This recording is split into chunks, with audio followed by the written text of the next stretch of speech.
Assalomu alaykum hammaga. O'rtoqlar tuzumsizlar, charchamayapsizlarmi?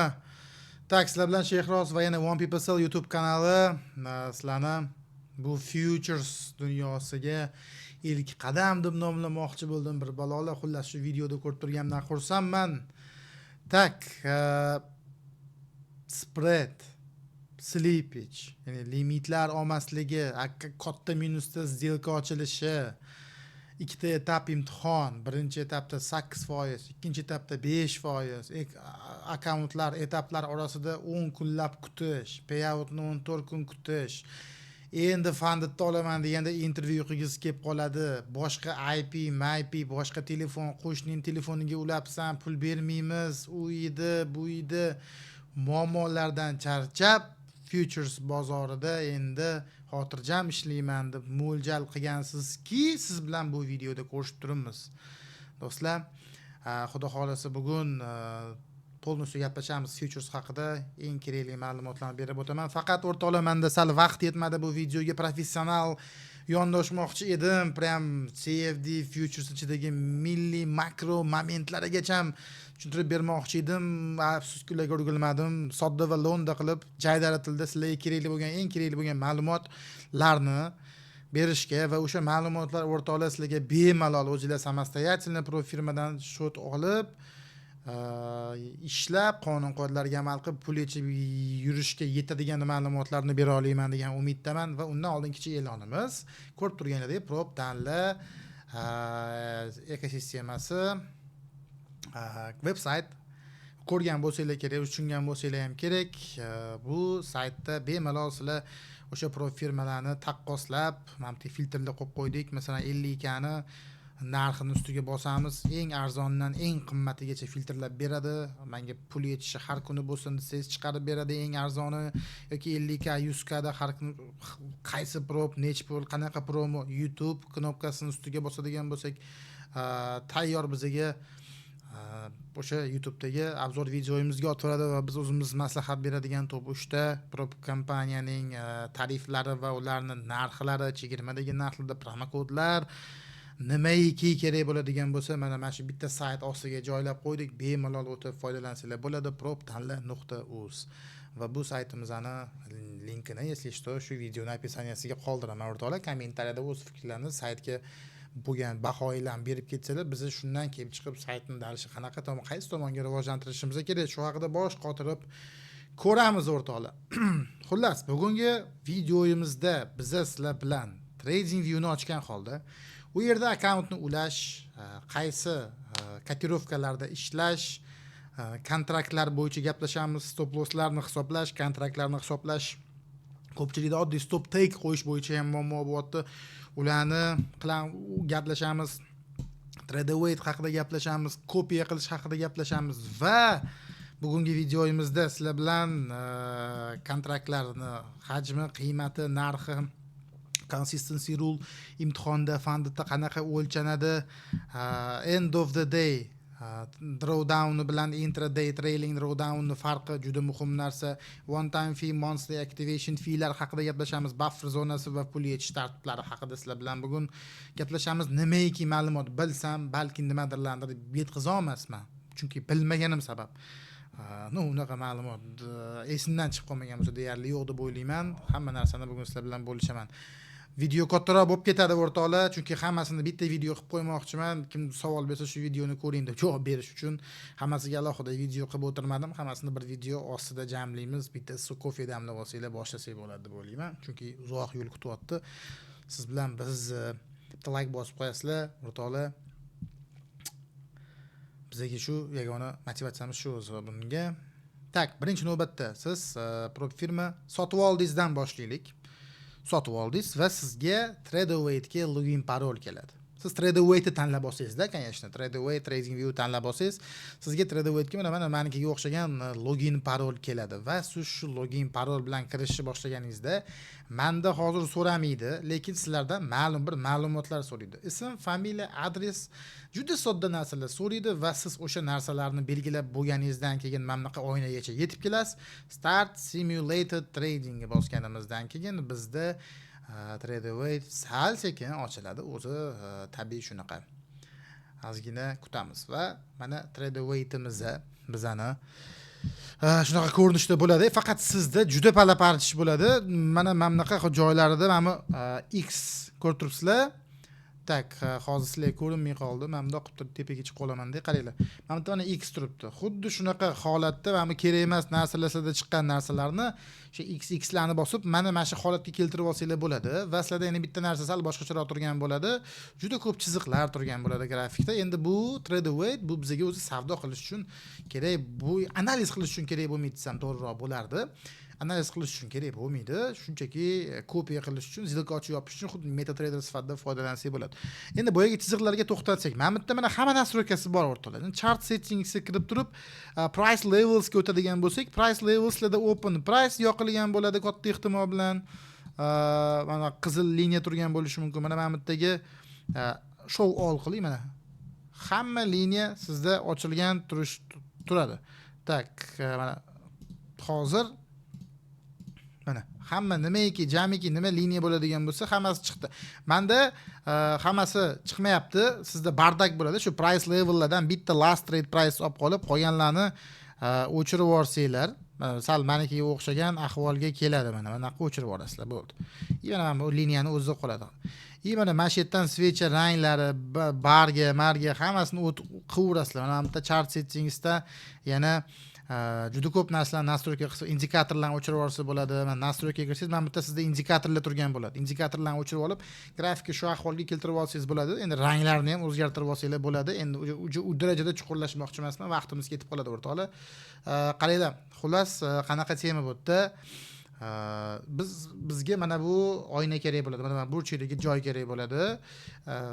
Lucidlarda adashmasam avtomatik yongan bo'ladi. Hamma propaganda tekshirib qo'yasizlar. Settingsga o'tib add on ga kirib siz trading view ga Tradeweight prop included bo'ladi. Trading view to'langan bo'ladi sizlarda. Shu savolni ham ko'p so'rashdi. Men hozir trading view ochaman. Nasdaq SMEga ochsam siznikidan 10 minut orqada kech qolib ketyapti. O'zi siz realniy Nasdaqning narxini ko'rishingiz uchun $10 pul to'lashingiz kerak bo'ladi. Agar siz o'zingiz real hisob ochsangiz, futures pro firma emasda, real masalan AMP da, Ninja da pul tashlab ishlasangiz ham bo'ladi futuresda. Uning uchun o'zingiz sotib olasiz. Lekin siz pro firma akkauntini sotib oladigan bo'lsangiz, ular o'zi mana included to'lab qo'ygan bo'ladi.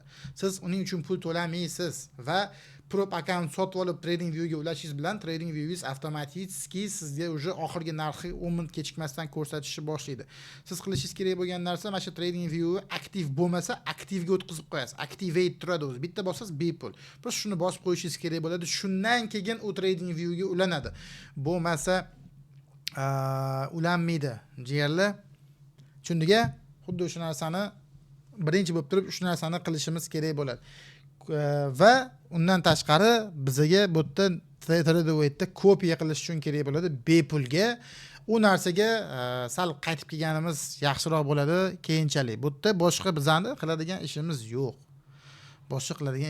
Yana hozir Tradeweightga qaytganda men sizlarga bittalab tushuntiraman. Menimcha hamma narsani aytdim. Men trading view ga ulab olishni birinchi ko'rsataman-da sizlarga. Boshqa narsa kerak bo'lmaydi bu yerda. Tak. Keyin ulaganingizdan keyin, masalan, 1 oydan keyin bu narsa trading view ga ulana olmay qolishingiz mumkin-da. Yana mashatga kelib, yana xuddi shu narsani yoqib qo'yishingiz kerak bo'ladi. Funded Next Futuresda shunaqa edi. Lucidlarda o'zi yoqib turadi bu narsa. Baribir bir qator tekshirib qo'yasiz. Keyin yana bitta narsa, shuna grafikka kirganingizda trading view da kech qolayotgan bo'lishi mumkin-da. Baribir u nimadan bo'ladi? Bunda kirganingizda mana bu paralaringiz sariq yonib turgan bo'ladi. Bu degani hali aktivatsiya qilinmagan bo'ladi-da. Shunaqa paytda shunchaki akkauntning ustiga bosamiz, log out qilamiz va yana bitta qayta kiramiz shu Tradeweightga va mana bu oqqa aylanadi. O'shanda bu ham ishlab ketadi, trading view ham avtomatik ishlab ketadi. Hech qanaqa muammo yo'q bu yerda.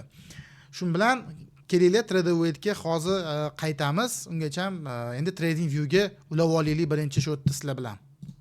O'rtoqlar, trading view damiz. Dollar indeksimizni Telegram kanalida sizlar bo'lsa tahlil berilganda, o'sha tahlil bo'yicha kompressiyani pastga juda ham chiroyli yorib o'tganini ko'rishimiz mumkin, lekin hozirgi gapimiz vaqtida emas. Tak. Xuddi o'sha login parol bilan mana bunaqa ahvolda bo'ladi. Xuddi o'sha login parol bilan jigarlar, sizlar mana chizig'i tepaga tortamiz va sizda brokerlar turgan bo'ladi. Trade away sizda bo'lmasligi mumkin. Siz mana bu qidirish tugmasini bosib trade away deb yozsangiz chiqadi. Yulduzcha qilib qo'ying, shunda har doim turadi. Siz buni ustiga bosasiz va login parol so'raydi. Menda eslab qolgan login parolni saqlanib qilib qo'ying-da va siz demo, mana joy muhim, demoni bosing, live bosib olmang. Demoni bosib connect qiladigan bo'lsak, bu avtomatik bizga mana ulanib ketadi 53-55 shotimiz 48500 da turibdi mana. Ulanib qoladi mana shunaqa qilib. Va ulandi. Bo'ldi. Trading view ga ulab oldim, jigarlar. Bo'ldi. Bu narsa menga boshqa kerak bo'lmaydi. Ana endi уже bemalol savdo qilishga o'tsam bo'ladi. Va sразу yevro USD ga o'tib turib, masalan, Oanda kirib turib savdo qilyapman, lekin zilka ochilmayapti degan savol ham ko'p keladi, albatta. Albatta biz bunda siz savdo qila olmaysiz. Endi tak, bizlar oandaforex.com bu CFD-chilar uchun ko'proq kerak bo'ladi. Biza bu grafikda savdo qila olmaymiz, chunki biza ko'pchilik mana savol ham beribdi, shu yevro o'sha tilla o'sha narsalarda savdo qila olaymanmi? Siz o'sha narsalarda savdo qilasiz, faqat Oandada emas, o'zining anaqasida birjasida savdo qilasiz. Va narx-navo ham bir xil bo'ladi. Ko'pchilik shu haqida ham so'rabdi. Bir xil yuradi bu narsa. Uning uchun biz qidirish bo'limiga o'tganimizdan keyin futures bo'limiga o'tamiz. Futures bo'limiga o'tganimizdan keyin masalan deylik sizga masalan Nasdaqdan emas, keyin Euro USD dan boshlaylik. Euro USD da savdo qilmoqchi bo'lsangiz, siz 6Y deb yozishingiz kerak bo'ladi. Va sizda Euro FX futures chiqadi, CME, CME, Chicago Mercantile Exchange, ya'ni уже прямой котировкani birjani o'zidan ovozla o'ralib oandaforex.com ga o'xshagan посредниклар yo'q, eng toza narxda ishlaysiz. Sizga qarshi hech qanaqa spread, hech qanaqa slip, hech qanaqa o'yinlar, unaqa narsalarda уже unutsanglar bo'ladi. Maza qilib maksimal shaffoflikda savdo qilsangiz bo'ladi. Tak, Euro FX futures ga o'tamiz va уже bu yerda уже menda chiqdi. Ikkita kontrakt, bitta kontrakt deb chiqishni boshladi o'rtoqlar. Mana shu narsani tushunib olaylik. Undan oldin men sizga bitta narsani o'rgatib qo'ymoqchiman. O'rtoqlar, bizda mini va mikro degan tushuncha bor. Mini va mikro. Sodda qilib aytganda, любой bitta para котировкani yevroni minisi bor, yevroni mikrosi bor. Nasdaqning minisi bor va mikrosi bor. Ya'ni bu degani jaydar qilib aytganda, jigarlar, mini kattasi, mikro kichkinasi. Bu nima degani? Deylik, sodda tushuntirganda siz tilla ushlamoqchisizda, uyga qo'yib qo'ymoqchisiz. Bordingiz, tilla bering deyapsiz. Xo'p aka, mana minimum deyapti, men bitta slitga beraman deyapti, nechidir $1000 bo'ladi deyapti. Siz aytasiz, "Yo'q, men bir 100 gram bering" deyapsiz. "Yo'q, aka, 100 gram bermaymiz" deyapti. Bu yerda boshqa bir sotuvchi aytayapti, xuddi shu narx, xuddi shu tilla ko'tarilganda shuncha foyda qilasiz. Shu tilla, faqat kam bermoqchi. Siz pulingizga yarasha o'shandan 100 gram olsangiz bo'ladi. Shunda savol, siz tilla oldingizmi? Da, siz tilla oldingiz, faqat ana yerda sizga 100 gram bermayotdi. Bitta slitga beryotdi. Katta. Lekin siz uchun pulingiz yo'q. Siz 100 gram olmoqchisiz va u narx oshganda sotib olmoqchisiz xolos. Siz bundan olsangiz bo'ladi. Bu yerda ham xuddi shunaqa. Mini bu kattasi, mikro bu kichkinasi. O'sha kontrakt, o'sha котировка. Tushundingizmi? Ya'ni u nima degani? Masalan qarang, yevroni shu turishida mana kontraktni bittaga tushiramiz. Yana bitta narsani aytib qo'ying, o'rtoqlar, bu yerda doim yaxlit ochiladi kontraktda. Bu xuddi o'sha kontrakt size, bu lot size deganday gap. Eng minimal kontrakt size bu 1 bo'ladi. 1 bo'ladi. Birdan katta yo'q. 1.5 ham ocha olmaysiz, eng qizig'i. 1.8 ham ocha olmaysiz. 1 2 3 4 5 yaxlit ochasiz. Endi qarang, mana misol tariqasida tushuntiraman. Deylik, siz yevroga mashetdan kirmoqchisiz va juda kichkina balansingiz bor. Men bittan kirmoqchisizda, boshida uni hisoblashni o'rgatishdan oldin mini bilan mikroning farqini tushuntirmoqchiman. Qarang, shift T ni bosadigan bo'lsak, bizda limit ochiladi mana bitta, limit.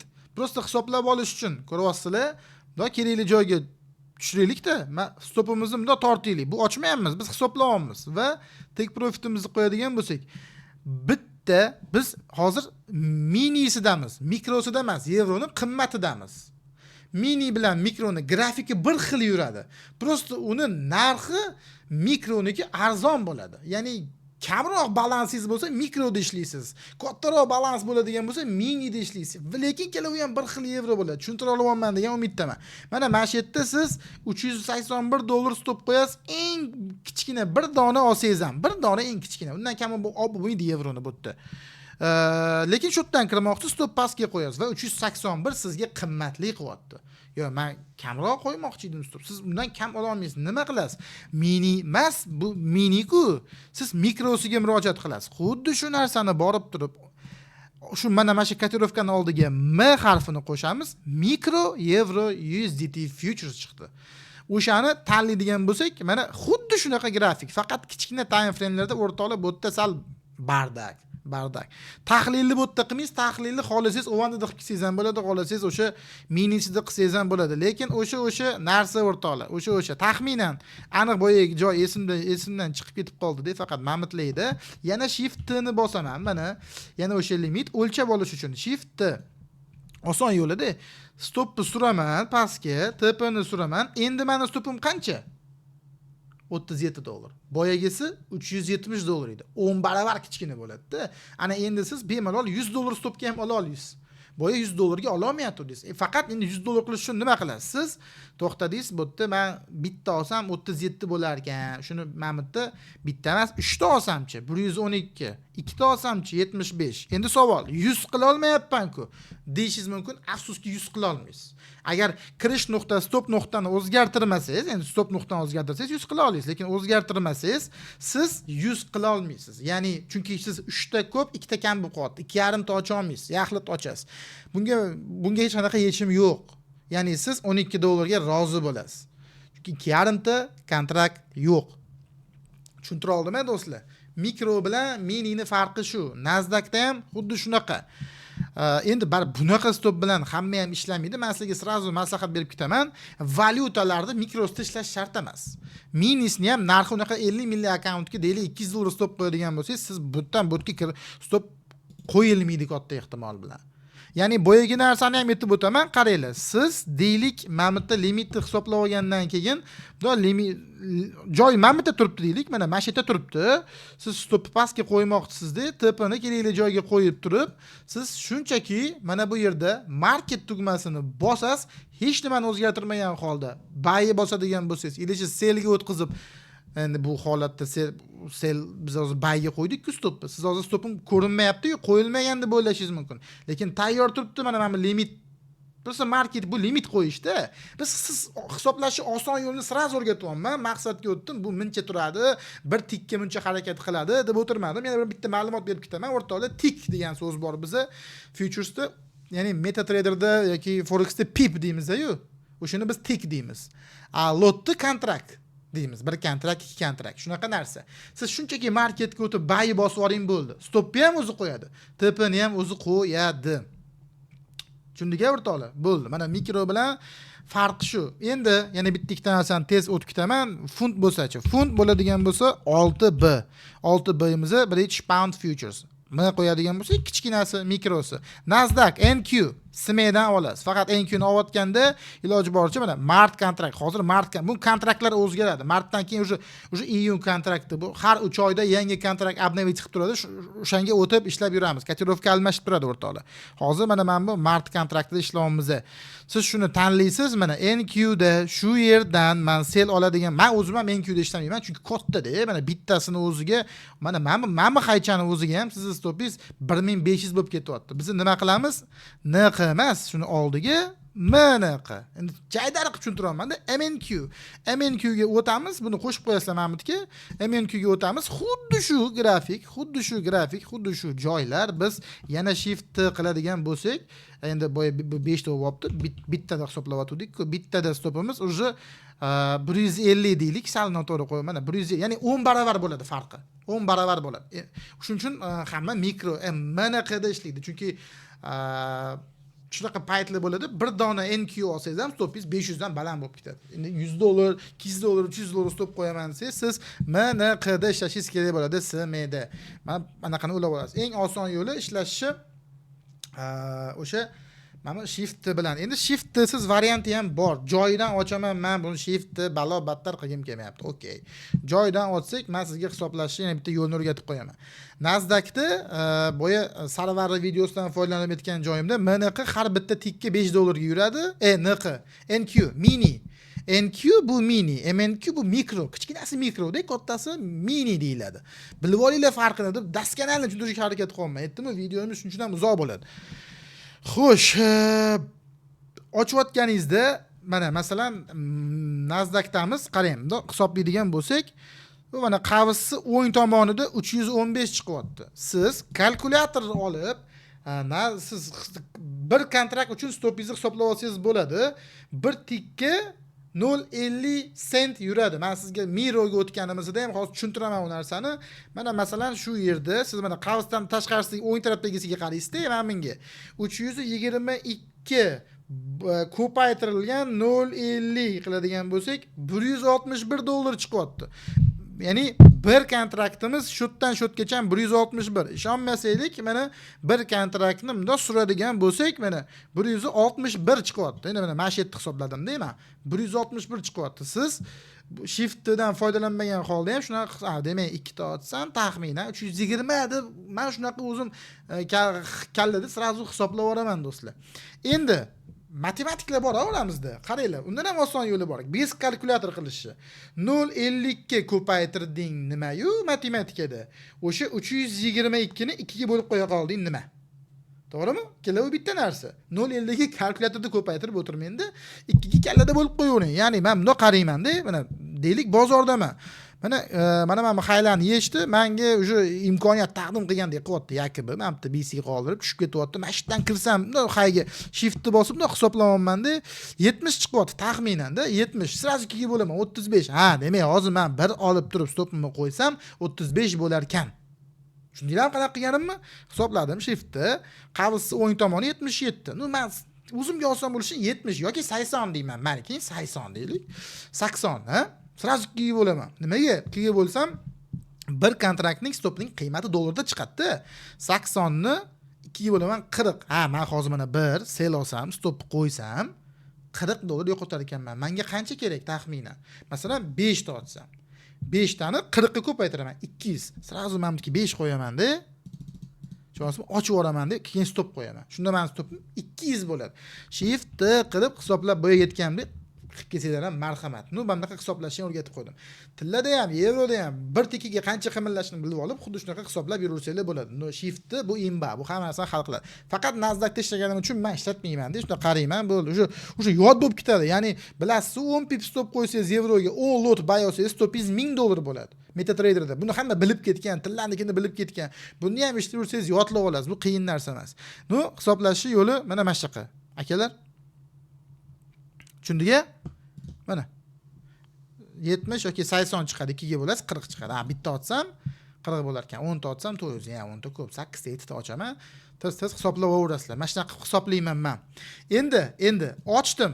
Mana shuni ochib qo'ydim. Xo'sh, stop take. Boya shift qilib o'tsangiz o'zi qo'yadi stop take. Bunaqa qilib o'tsangiz hech nima qo'yilmaydi. Endi qanaqa ochiladi? Deylik, sell ochaman. Bizda stop take profitni bunda prosta qo'yib qo'yish yo'q-da. Qarama-qarshi buyruqlar bilan yopasiz. Masalan, sell ochgan paytingizda misolida ko'ramiz. Mana shu yerda narx harakatlanyapti. Shunda sellni bosdingiz. Endi sell buyruqlar faqat qarama-qarshi, ya'ni buyruqlar bilan yopiladi. Sellga qarama-qarshi nima bor bizda? Buy bor. Endi savol, turgan joydan tepaga buy buyrug'i bilan limitni order qo'yadigan bo'lsa-da, buy stop qo'yamizmi, buy limit qo'yamizmi? Sizga savol. Buy stop qo'yiladi. Ya'ni siz sell oldingiz, stop qo'ymoqchi bo'lgan joyingizga bir kontrakt sell oldingizmi, o'sha yerga borib bir kontrakt shuna mishkani, mana mishkani o'ng tomonida bosasiz, buy stop turibdi. 5 ta turibdi. Nimaga? Chunki mana bu yerda 5 turibdi. Siz bir ochgansiz, to'xtang, siz bir qoldiring-da. Bir qoldiring. Bir qoldirib, shu stop qo'ymoqchi bo'lgan joyingizni bilasiz o'zingiz. O'sha yerga mishkanni olib borasiz-da, mana stop qo'ymoqchi bo'lgan joyingiz. Sell ochdingiz. Mishkan o'ng tomonda bosib, buy stop qo'yasiz. Bitta bossangiz, buy stop qo'yiladi. Endi sразу xayolingizga bitta savol kelishi mumkin. Voy, narx baraka topkur, sellimda borganda bu yerda buy ochib yormaydimi? Yo'q, ochib yormaydi. Chunki bir kontrakt sell olgansiz va bir kontrakt buy stop qo'yib qo'yibsiz. Shunda ikkalasi bir-biriga kiyishib ketadi, sotilib ketadi. Endi bitta narsa aytaman. Buy stop ochilib qolishining bitta yo'li bor. Bir kontrakt ochdingiz, adashib siz ikkita buy stop qo'yib qo'yishingiz mumkin. Ikki kontrakt buy stop mamlakatga joylab qo'ysangiz adashib, u keladi deb bilasizmi nima bo'ladi? bir kontrakt selingiz yopiladi va mana bu yerda bir kontrakt buy stop qolib ketadi. Shunaqa paytda avtomatik u buy stop ochib yuboradi. Shuning uchun doim nazorat qiling. Siz o'zi ikkita ochdingizmi, sразу take profitdan stop bo'lsin qo'yib qo'ysangiz o'zgarib qolmaydi menmi? No bir xil paytda masalan menda bo'lib qolganda, boshida shunaqa narsani tushunmaganman. Qo'ydim-ku, men sel ochib buy stop qo'ydim-ku, nimaga yana ochilib ketdi buy stop deb so'raganman-da, o'zimga o'zim shunaqa savol bergandim. Chunki kontraktlar nechta bo'lsa shuncha summada kontrakt sonida qo'yishingiz kerak bo'ladi do'stlar. Tushundingizmi? Endi ya'ni sel ochdik, mana sel ochildi. Sel ochilgan joy mana SL qiyosib qo'yaman. Siz SL ni buy, ya'ni buy stop qilib qo'yasiz. Sel ochdingiz. Endi pastga sel ochgandan keyin TP qo'yasiz. TP nima qilasiz? Xuddi shunaqa tartib, faqat buy limit. Buy limit qo'yasiz. Ya'ni TP keladigan joyga mishkan o'ng tomonini bosib, mana o'sha buy limitni o'zi beradi sizga. Menga bilasizmi hozir nimaga bermayapti? Chunki endi men misol qilib narx tepaga olib chiqdim-ku. Mana narx pastda-ku, mana narxdan pastga qilsam mana buy limit ochildi. Lekin narxdan tepada sizlarga chizib berayotganim uchun bu yerga buy limit qo'ya olmaysan deb tushuntiryapti o'zi. Ahmoq, narxdan tepaga buy limit qo'yib bo'lmaydi deyapti o'zi menga Trading View. No, sizlar tushunishingiz uchun tepada chizib qilib berdim mana. Saqlanib qilib olaylik, bitta screenshot qilib olaylik o'zingizlar uchun. Endi tushunib olgan bo'lsanglar bo'ldi, vashi anaqa emas. Endi xuddi shu narsa teskarisi, biz buy pozitsiya oldik. Mana bu yerdan buy oldik. Ana endi sell buyruqlari bilan buni yopishga harakat qilamiz. Take profit'i tepada bo'ladi buy'i. TP uchun biz nima ishlatamiz? Tepaga sell limit qo'yadimi, sell stop qo'yadimi? Bu bazaviy narsa, buni siz bilishingiz kerak. Albatta, tepaga sell limit. Sell limit. Buy qo'yganingdan keyin pastga SL qo'yasan. Faqat SL qo'yayotganda siz nimadan foydalanasiz?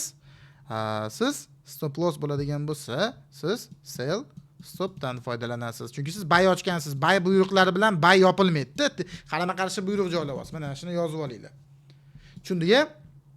Faqat tekshiringlar bu narsani shularni qo'yayotganda. Masalan, ikkita kontrakt buy oldingizmi, TPda ham ikkita kontrakt sell limit bo'lsin. Ikkita kontrakt. Tushundingmi? Ana endi ham narsa ko'rsataman. Yarmini yopish degan narsa. Bu yerda qanaqa bo'ladi? Bitta narsani sразу aytaman, agar sizning kontraktingiz bir dona bo'lsa, uni yarmini yopib bo'lmaydi. Bo'ldi. Uni aytaman, yaxlit, faqat yaxlit. Uni yopib bo'lmaydi. Lekin kontraktlar soni ko'p bo'ladigan bo'lsa, deylik, u narsani qilsa bo'ladi. Buy side liquidity, fair value gap shax ketyapmiz va biz buy side ga hujum qilmoqchimiz. Mana bu yerdagi fair value gapdan cho'chyapmiz deylik va biz mana bu yerdan buy ga kirdik. Mana bu yerga stop qo'ymoqchimiz. Mana bu yerdan buy kirdik. Bolalar, sizlarga savol. Javob o'zingizlar uchun javobini beringlar. Buy oldim. Tepaga take profit qo'ymoqchiman. Pastga stop loss qo'ymoqchiman. Sizlarga savol. Tepaga nima qo'yaman shunda? Sell limit. Topgan bo'lsangiz xursandman. Ya'ni tepaga sell limitimni joylayman. Pastga sell stop. Da. Ya'ni kelaman, buy'imni ochdim. 5 ta kontrakt deylik, mana 5 ta kontrakt buy'imni ochdim. Men sразу 5 ta kontrakt mana bu yerga nima qo'yaman? Sell o'zi bor, 5 ochganingizdan keyin sразу mana bu yerga kelib turib, mishkan o'ng tomonda bossangiz, u sizga o'sha 5 ni mana bu ko'rsatadi. Bo'ldi, u o'zgarib qolmaydi. U xavotir olmang. Endi bir xil paytlar bor, momenti bor-da. E'tiborli bo'ling. Propiz oqib ketishi mumkin shuni orqasidan. Bolalarda bo'lyapti shunaqa narsa. Tushuntirib qo'yaman. Sell stop buyrug'ini joylaysiz. Pastga kelsa sell ochib yubormaydi, xavotir olmanglar. Buy yopadi, xolos bo'ldi. Endi biz kirdik. FVG ga kelganda yarmini yopmoqchisiz, qolganini buy side ga qo'ymoqchisiz. Buni oldindan qilish imkoniyati bor. Siz ana endi nima qiling? Siz bunda kelasizmi bu yerga? Buy'ingiz bor. Mana bu nuqtaga, men kontrakt nechtasini yopmoqchisiz FVG da? 3 tasini yopmoqchiman. 3 tani qo'yasiz-da. Sell limit mana shu urovingga. Bunda o'zi endi men bu chiqib qo'yapti-da. Siz mana shu urovingimda kelib sell limitni 3 ta o'zi men bitta 3 bo'lgani uchun qo'lim bilan ko'rsatyapman, как будто ko'rayotganda. 3 ta bo'lgani uchun men bitta 3 taga aylanib qoladi. Siz mana shu yerga 3 ta sell limitni qo'yasiz. Shunda bizni buy'imiz tepaga borganda avtomatik buy'imiz 3 tasi yopilib ketadi. Chunki 3 ta sell limit qarama-qarshi buyruq turibdi. Foydangiz sразу yechiladi va sizda 2 ta qoladi. Siz yana sell limit qo'yayotganda mana bu yerda uch turibdi-yu. 3 ta sell limit qo'yib yubormang, 2 ta qoldi-yu kontrakt. 2 ga tushiring buni, 2 ga tushiring va tepaga yana endi bundoq siz 2 ga o'zgardi, ko'rdingizmi? 2 ta sell limit qo'yib qo'ying. 2 ta sell limit qo'yib qo'ying. Shunda ani qolgan 2 tasi ham borganda, u ham o'sha yerda yopilib ketadi. Tushundingizmi? Buni yana bitta yo'li bor. Siz kirdingizda tepaga sell limitni qo'yib qo'ydingiz. 5 ta qilib qo'yib qo'ydingiz. Srazu mashq yopaman deb. Endi qarang narx keldi-da. Ma'mutda qaytmoqchi, siz cho'chiyapsiz. Hozir qaror qabul qildingiz, men hozir yopishim kerak. Bo'tgan limit qo'ya olmaysiz, narxda turibdi уже. Ke bo'ldi. Hozir yopib yuborishingiz kerak 3 tasini. Srochning nima qilasiz? Siz mana buni 3 taga o'tkazasiz va buyda o'tirgan bo'lsangiz, 3 ta deb turib sell tugmani bitta bosasiz. Bitta sellni bosasiz. O'rtoqlar, sell ochib yormaydi. Sizda 5 ta buy turibdi. 5 ta buy va siz 3 ta sell olyapsiz. Bu degani buy'izni 3 tasi yopilib ketadi degani. Men tushunasizlar degan umiddaman. Bundan ortiq bilmadim lekin. Qachon sell ochilib ketadi?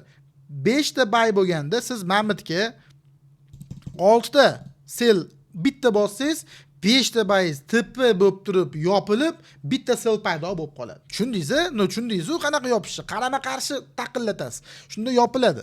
Ya'ni turgan joyda yana bir marta qaytaraman. Keldi, yopmoqchisiz. Nechtasini? 3 ta. Bu misol tariqasida aytilyapti. O'rtoqlar, siz 2 tasini yopib yuboraman dedingiz turibdimi? Bitta selni bosasiz, mana 5 ta bor-u, choqqatib 3 ta bo'lib qoladi. 2 tasi yopiladi, foydangizni yechib olasiz. Endi tepadagi sell limit esimizda bor-a, biz pastga kirganda 5 ta qo'yib qo'ygan edik.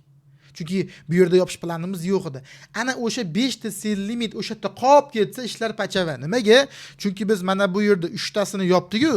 3 tasini yopdik. Bo'ldi, endi 5 ta emas kontraktimiz, 2 ta qoldi. Mana bu yerda 5 ta sell limit qolib ketgan. Bundoq boradi-da, 2 tasi buy'iz yopiladi. Qolgan 3 tasi sellni ochib yuboradi. O'shda sell paydo bo'lib qoladi sizda. Shunaqa bo'lmasligi uchun siz bu limitni mana bu yerlarda taxminan uzun chiziq x bo'ladi mana bu x bosib limitni o'chirasiz. Va nechta buy'iz qolgan bo'lsa, o'shani tanlab turib, qaytadan mishkan o'ng tomonni bosib, 2 ta limitni qo'yib qo'yasiz. Shunda boradi-da, ham 2 ta qolganingiz. 2 ta qolganingiz boradi-da, toq etib uradi, bo'ldi, yopiladi. Bo'ldi, yopiladi. 32 minut vaqt sarflaymiz shuni o'ziga. Endi kerak odam ko'radi degan umiddaman. Menga anaqasi yo'q bu narsani sizlarga o't berishdan. Kerak odam ko'rib oladi degan umiddaman. Chunniga mikro, minini tushundinglar. Tillada ham sraz aytib ketaman. Yevro, funt, minisida ishlayveringlar. Mikro shart emas, chunki men bilaman qanaqa stop qo'yishinglarni. Yetadi 100 dollar, 200 dollar bemalol qo'ya olasizlar.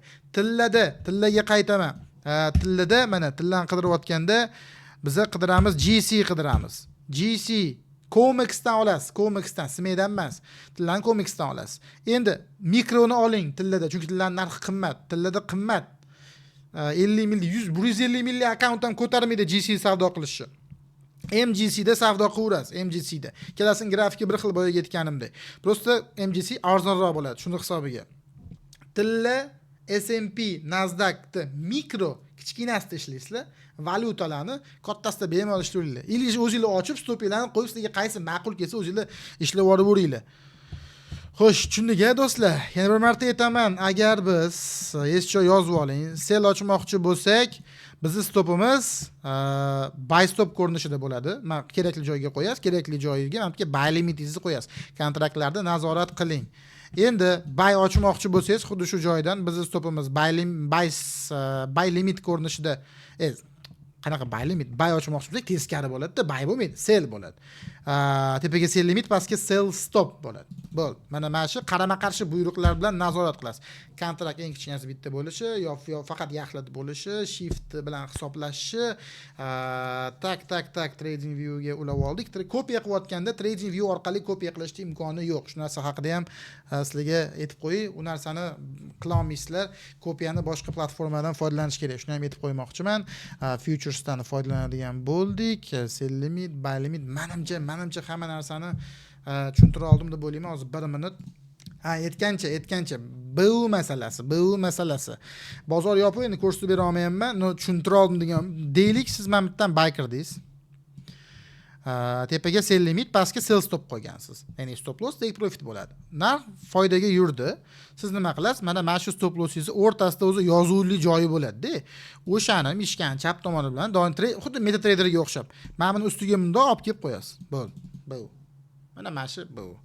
Yarimi qanchadirini yopib olishi, joyida yopib olish, mana bu belgilab selni bosib olsangiz yopib oladi, ileji sell limitga borganda o'zi avtomatik yopib oladi. Yana bitta momenti bor, eslatib o'tib ketaman. Deylik stop oldi. Stop oldi. Ileji take oldi, farqi yo'q. Keling, stop oldi qilaylik, ko'proq stop oladi-yu. Stop oldi. Zilka yopildi. Stop yo'q. Mana sell limit qolib ketadi. Sell limit qolib ketadi. Siz bo'ldi, yopildi zilka deb o'ylasangiz mumkin. Ertaga kelsangiz, mana bo'lib turgan bo'lsa, akkauntni minusga tiqib yuboradi. Nimaga? Chunki sell limitingiz qolib ketgan, sellni ochgan, stopi ham yo'q, uni hech nimasi yo'q, siz ketgansiz, tepaga yurib ketgan, bo'ldi, uxladi drawdown. Shundiga siz zilkani yopayotgan yopasiz, take profitni yopiladimi, stop loss bilan yopiladimi, tekshirib qo'ying. Sell limitlarni, stop losslarni, sell stoplarni hammasini o'chirib qo'ying va har kuni ketayotganingizda shu narsani tekshirib qo'ying. Bu narsa juda ham muhim. Men cho'zib yormadim deb o'ylayman. Prosta mavzu shunaqa katta. Shu joygacha qolganlarini tez-tez o'tib ketishga harakat qilaman. O'zi bir 1,5 soatlik videolar bo'ladi deb o'zim ham plan qilgan edim. Tak, bo'lmasam kelinglar TraderWaitga qaytamiz. Trading View bo'yicha ulashni ko'rsatdim. Manimcha bo'ldi. Mikro, mini kontrakt sizelar. Все, есть. TraderWaitga o'tamiz. Tak do'stlar, TraderWait'damiz. Mana MNQ 1 minutlik mana bitta time frame'lari bor. Mabodo savdo qilaman desam, deylik bu yerda ham mana shunaqa holat. Mana boya Trading View'da tushuntirib berdim. Mishkani o'ng tomoni bilan surasiz bu yerda faqat. Mana dumaloq bilan baland past qilinadi. Sal boshqaroq o'zi o'rganib tushunib olasizlar. Deylik zilka ochdingiz, buy. Siz pastga sell buyrug'i bilan stop qo'yasiz-da. Sell buyrug'i bilan. Buy ochganingizdan keyin stopini pastga sell buyruq bilan. O'zi mishkani chap tomonini qo'ymoqchi bo'lgan joyingizga borib bitta bossangiz, o'zi sizga yetadi. Ya'ni sell stop qo'y deydi. O'zi adashib sell limit qo'yib yorib bo'lmaydi. Bozor Trading View ham TraderWait'dan ham bermaydi. O'zi prosta aytib qo'yapman-da. Buy ochdingiz, pastga sell limit qo'yarmidi, stop loss qo'yarmidi deb o'ylab turgan paytingizda bitta bosing o'zi chiqadi. Sell stop. Narxdan pastga sell limit qo'yib bo'lmaydi-da. Bilmaydiganlar bor. Siz hayron bo'layotgan bo'lishingiz mumkin. Voy, tez tushuntirsang-chi deb. Bu narsani bilmaydiganlar bor do'stlar. Bu achinarli holat. Bu ba'zi narsa, buni o'rganish kerak. Tak, TraderWait bizga nimaga kerak? Endi kopiya masalasiga o'tamiz do'stlar. Kopiya masalasi ko'pchilikni qiziqtirgan narsa. Kopiya qilish ikki xil yo'li bor, bepul va pulli. Bepul yo'lida ozgina limit bor. Qanaqa limit bor? Proplar aro bepul kopiya qilib bo'lmaydi. Masalan, men Luciddan oldim, Tradify'dan oldim. Ulamoqchiman. Bepulga o'xshamaydi. Bepulga o'xshamaydi. Men Trading View'dan savdo qilib o'tiraman, siz o'xshamaydi. Ninja Trader ularga alohida video qilaman, lekin yoki Trade Sinker degan anaqa bor, uni ham ko'rsataman. Oylik to'lovi, lekin Trade Sinkerniki $50 turadi. U qimmat ham bo'ladi-da o'zi. Lekin men bilaman, oramizda bizda ko'pchilik Luciddan 5 ta yoki qaysidir 5 ta oladi. Bitta propdan 5 ta akkaunt olib ulayman siz, tekinga qilsa bo'ladi. TraderWait orqali qilasiz narsani. Qanaqa qilib qilamiz? O'sha narsa haqida hozir tushuntirmoqchiman sizlarga. Mana men bitta zilkani yopish, joyi buy, sell, stop loss, take profitlarni tushuntirdim Trading View'da. Menimcha undan o'zi tushunib oldinglar. Bu yerda prosta bunday qilasiz. Masalan, buy oldingizmi, tepaga sell limit, pastga sell stop. O'zi beradi-da. Tak, kopiya masalasi bo'yicha TraderWait'da bepulga kopiya qilsak bo'ladi. Faqat ular hammasi bir prop ostida bo'ladigan bo'lsa. Ikki prop ostida bo'lsa ham, bilasizmi, bitta yo'li bor. Siz TraderWait'ni bu yerda Lucidni ochib qo'ydingizda, mana bu yerda plusni bosib, yana bitta TraderWait ochib, unga boshqa prop ochib qo'yib, uni o'zini kopiya qilsangiz bo'ladi. Barqanday prosta bittani qulay bo'lmaydi-da. Masalan, men Trading View'da bitta akkaunt ochaman, 30 ta akkaunt ochadi-yu bu yoqda. Shunaqa imkoniyatingiz bo'lmaydi. Endi bu yerda kopiya qilishni qanaqa qilishni o'rgatib qo'yaman do'stlar. Sizlarda mana bunaqa narsa bo'lmaydi-da. Mana bunaqa narsa bo'lmaydi, hamma akkauntlaringiz bo'ladi. Bu Funded.Nex o'zidagi hamma akkauntlar. Manchadan biri aktiv emas, savdo qilmayapman. Qarang, sizda Manage Group degan narsa bo'ladi. Manage Groupga o'tamiz. Kelinglar, men sizlarga mana shuni o'chirib yuboraman, noldan ko'rsataman. Uni o'chirishning yo'li bor. O'chirishning yo'li yo'q. Mayli. Manage Groupga o'tamiz. Manage Groupga o'tganda mana bu yerda sizda plus turgan bo'ladi. Plusga любой narsa yozib qo'ysangiz bo'ladi. Masalan, o'sha Lucid imtihon yoki o'zingiz uchun-da imtihon deb yozib qo'yasiz. Bu gruppovoy trading bo'ladi mana. Va siz hammasini o'tkazib qo'yishingiz kerak o'ng tomonga. hech kimda 12 ta akkaunt bo'lmaydi. Keling, 5 ta akkaunt deb hisoblaylik. 1 2 3 4 5. 1 2 3 4 5 ta. O'zi siz 5 ta olsangiz 3 ta bo'lishi ham mumkin, to'g'rimi? Nechta bo'lsa hammasini o'tkazib qo'yasiz. 5 tani misolda ko'rsataman. Save bosamiz, OK ga bosamiz va savdo qilishdan oldin har doim biz imtihon. Endi menda ikkita-da, hozir ikkinchisini ochganim uchun sizda o'zi bitta turadi. O'sha imtihonni yoqib qo'ying. Plus imtihon. Nima deb yozganingizdan plus turish kerak. Shunda bular gruppovoy bo'lyapti degani 5 ta anaqamiz bor, akkauntimiz bor. Endi siz TradingView'da tahlil qilasiz. Bu yerda faqat ochib yopish kerak bo'ladi, xolos. TradingView'dan ochib yopish, stop surishlarni umuman TradingView'dan qilish mumkin bo'lmaydi unaqa payt. Chunki TradingView'da ham ko'rinadi, bu yerdan ochsangiz TradingView'da ham ochiladi. TradingView'da buga qo'ysangiz, bitta akkauntni qo'yasiz. Tushundingizmi? TradingView'da qo'yib qo'yasiz. Siz buga ham qo'ymoqchimisiz, TraderWay'ga kelib TraderWay'dan qilishingiz kerak bo'ladi. Uni qanaqa qilamiz? Deylik, o'zi ochishni boshlaymiz. Siz 5 ta ochmoqchisiz. Hozir siz shu joyda 5 tani bosib, buy'ni bossangiz, nima bo'ladi bilasizmi? Tak deydi, bu deydi, mana bu yozgan kontrakt soningizni akkauntingizni soniga bo'lib olib, har bittasiga nechadan to'g'ri kelsa, shuni ochib yuboradi. Ya'ni, hozir shu yerda 5 yozib, akkauntimiz soni ham 5 ta, to'g'rimi? Buy bossam, har bitta akkauntimda afsuski 5 tadan ochilmaydi. Bittadan ochiladi. Tushundingizmi? Akkauntingizni sonini birinchi bilib oling. 5 ta. Endi necha kontrakt ochmoqchisiz? 5 ta ochmoqchiman. Ko'paytiring akkaunt soniga. 5 ta akkauntga 5 tadan ochmoqchi bo'lsam, общий 25 ta ochishim kerak deb hisoblashingiz kerak. Va siz hozir buy bosasiz va xavotir olmang. Sizda bitta akkauntda 25 ta ochilib ketmaydi. 5 ta, mana bundoq tepaga cho'zsangiz, 5 ta akkauntingizda mana net pozda turadi mana bu yerda. 5 tadan ochilib ketadi. Ya'ni общий mana bu yerda bergan komandangizni, o'sha anaqani hajmini, kontraktni akkauntning soniga bo'ladi-da, nechtadan to'g'ri kelsa ochib olaveradi. Hozir men mana shu yerda 26 deb yozib buy bossam, bu jindimisan deydi. 5 ga bo'luvdi, yaxlit summa chiqmadi deydi. Ya'ni bu 1.5 tadan ocha olmaydi-yu, yetdimi futuresda? Yaxlit summa bo'ladi, bo'lish kerak-da. Masalan, deylik, men 5 ta akkauntga 3 tadan ochmoqchiman. 5 ta akkauntga 3 tadan ochmoqchiman. Shu yerga necha yozaman? Sizlarga men savol, proverka, hozir tushungan bo'lsanglar. Akkauntim 5 ta. Har bittasiga 3 tadan ochishim kerak. Prosta ko'paytiramiz da. 15 ta. Hozir endi mana farzand katta qilyapmiz. YouTube'da video ko'rsa, bu nima? Bu olma deydi-yu, xuddi shunaqa bo'lyapti-da. Mana qarang. 3 tadan ochmoqchisiz, 5 ta kontrakt. 15 jigarlarda. 15. Endi xabar bo'lmayli. Masalan, hozir kimdir jahli chiqayotgan bo'lishi mumkin. Voy, uncha qilsam, o'rtoqlar, hech tushunmaydiganlar bor. Va bu ayb emas, shuni maqsad o'rganish, shu ilmini ulashish. 15 yozib buy bersam, 5 ta akkauntimga 3 tadan ochadi. Endi o'rtoqlar, sizda 5 ta emas, 2 ta bo'lishi mumkin. 2 dona. 2 dona akkaunt turibdi, deylik. Siz ikkalasiga 5 ochmoqchisiz. Siz 10 bosasizda, xullas tushundingiz-ku. 10 bossangiz, ikkita akkauntingizga 5 dan ochadi. Siz ochilgandan keyin faqat bitta narsani esingizda bo'lsin, akkauntimni mana yoniq tursin gruppovoy. Agar mabodo mana bunaqa holat bo'lib qolsa va mana o'chiq turib qolsa, tak, mana o'chirib qo'y. Mana bitta o'zi bo'lib qolsa, 10 tani gruppovoy turibdi deb bitta bossangiz, bittani o'ziga 10 ta ochilib ketib qoladi. Do'ldirab qolasiz shunaqa payt. Doim savdo qilishdan oldin imtihonga o'tkazib, plus imtihon, ikkita akkaunt. 10 ta buy, ikkalasiga 5 dan to'g'ri keladi. Mashina o'ziga bitta qo'yasiz. Sell stop, tepasiga sell limit. Bu yopilsa, ikkinchisi ham birga yopiladi. Faqat tepada qolib ketgan sell limitni mana bundan o'chirib qo'yasiz. Buga surmoqchi bo'lsangiz, buni buvusini bundan o'shab surib bo'lmaydi TraderWay'da. Yurib ketgandan keyin sell stop mana bu yerda X turgan bo'ladi. Sell stopni X'ini bosasiz, mana X'ni bosib, qaytadan bu zilka chizig'i bo'ladi. Zilkangiz kirgan joyi ustiga qaytadan shu anaqangizni qo'yasiz, sell stopingizni. Endi bu yerda narx yurmagan-ku, shunga sell limit deyapti. Mana sell stopni qo'yasiz.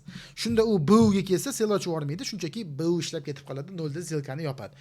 Kopiya qilish shunaqa. Endi pullik kopiya qilaman desanglar, boyaga aytganimdek, Trade Sinker. O'zi kopiya Ya'ni har xil proplarni yig'ib kopiya qilmoqchi bo'lganlar o'sha bilib bo'lgan bu narsa haqida, o'zi qiziqib, mabodo qiziqaman desanglar, oylik to'lov $50 dan boshlanadi. Har oy $50 to'lab yursanglar o'sha kopiya qilib yuraverasizlar. Unga ham bir obzor tashiyman. Hozir menimcha o'sha ko'pchiligi shu Lucidda 5 ta akkaunt olib bir-biriga ulashishni o'zi qiziq bo'lyapti menimcha. O'shani o'zi bilan cheklansak bo'ladi.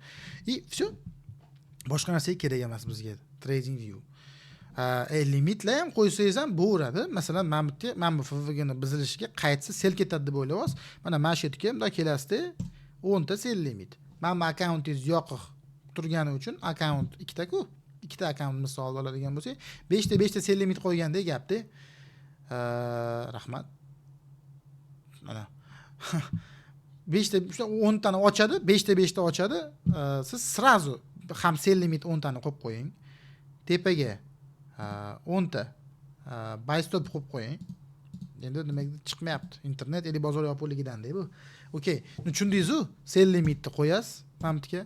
Tepaga 10 ta buy stop, pastga 10 ta buy limit. Ya'ni bu sell limitni olib tepaga chiqsa, stopda, stop take profitni faqat mashaqa limit stoplar bilan qo'yib ishlayverasizlar. Tradewaytda boshqa narsa yo'q. Boyaga aytganimdek, mamtga boshqa tradewaytni ochib qo'ysangiz ham bo'ladi. Ya'ni Lucy, Tradify qilib boshqaraverasiz o'zingiz cho'tki qilib. Faqat kopiya qilib ishlayotganda iltimos TradingView'dan hech nima buy sell hech nimani bosmaysizlar. Adashib u yoqdan yopib olmanglar. U yoqda bittasini yopib oladi, bu yoqda bittasi qolib ketadi. Chunki siz group tradingdasiz. Siz gruppavoy yopasiz, gruppavoy bu surishingiz kerak, gruppavoy chiqib ketishingiz kerak. Tushundingizmi do'stlar? Bu kopiya masalasi va kopiya masalasi bo'yicha aytib ketaman. Hech qanday qonun qoida yo'q, hech qaysi pro firmada. Sen buni Funded'da imtihonga kopiya qilibsan. Yo'q, sizniki shu. Xohlasangiz ikkita Funded, ikkita imtihon qiling. Xohlasangiz ikkita Funded Luciddan, ikkita imtihon Tradify'dan qo'shib farqi yo'q. Kopiya xohlagancha kopiya qilish mumkin. Akkaunt soni, cheklovlar yo'q. Bemalol gazoymi deb aytdi. Kopiyadan вообще muammo yo'q. Va Tradewaytda men o'zim shaxsan boshqa narsa uchun men bitta current news bor, yangiliklar o'qiysiz. Men foydalanmayman, jigarlar, to'g'risi tushunmayman ham. Kopiya uchun foydalanaman ko'pincha. Men bitta time frame, balobatda chizadigan narsalari ham bor, noqulayda bu. Menimcha kopiya masalasi ham yopildi. Kontrakt size'lar mini, mikroni ham yopdi. Buy stop, sell stop menimcha bundan o'rtoqlar men qo'lim ko'taraman agar tushunmasanglar, tushunmagan bo'lsanglar, tushunmay qolgan bo'lishingiz ham mumkin. Men boshqacha tushuntirib bera olmayman. Men borim shu-da. Tushundinglar, tushunarli bo'ldimi? Yozib ketinglar kommentariyada. Menga juda muhim bu. Men hozir ilishib boshqachasiga tushuntirish yo'lini o'ylab topishim kerak-da agar mabodo tushuntira olmayotgan bo'lsam. Tak, chunki men o'zimga oson deb tuyulishi mumkin-da, tushunmagan odam uchun yengillik bo'ladi-da, baribir. Shuning uchun. Endi kelinglar yana davom etamiz. Futures haqida gaplashishni faqat endi Miro'ga ko'chib olamiz. Tak, do'stlar, boyaga aytgandek, kontraktlar va uni hisoblash eng zo'ri Shift'da, TradingView'da bundan zo'ri yo'q hisoblashni. O'sha o'rgatganimda 50 boya aytdim-ku mana MNQ 1 tikka 50 sent yuradi dedim. Bu sarvarni anaqasidan foydalanyapman. Reference berib ketay. Ya'ni 80 tik chiqdi-yu boya stop. 80 tikni 0.50 ga ko'paytirasiz, 40 chiqadi. Bir kontraktga 40 stop bo'lar ekan dedim. Netdimi 50 ga ko'paytirding nima 2 ga bo'lding nima? Men 2 ga bo'lib qo'yaman. Xuddi shu narsa NQ da $5 mana 10 baravar deydi narxi. NQ bolalar ko'tarmaydi lekin 100 ga ishlaydiganlar ham oldindan aytib qo'y, MNQ mana qada ishlayveradi tinchgina. Agar Nasdaqchilar bo'layotgan bo'lsa, CL bu anaqa crude oil, neft. Yes, bu S&P 500. 6E yevro, 6B funt, GC tilla. Dalshi yana USDJPY bor hammasi. Qiziqib endi vashi video cho'zilib ketadi. Основной anaqalarni ko'rsatib berdim. Hisoblashni ham boya TradingView'da tushuntirib berdim degan umiddaman. Kelinglar sizlar bilan boshqa narsa haqida gapirishlik. Ya'ni ba'zi qonun qoidalari bor-da, men suyoq olib chachib ketdim onasini hamsin.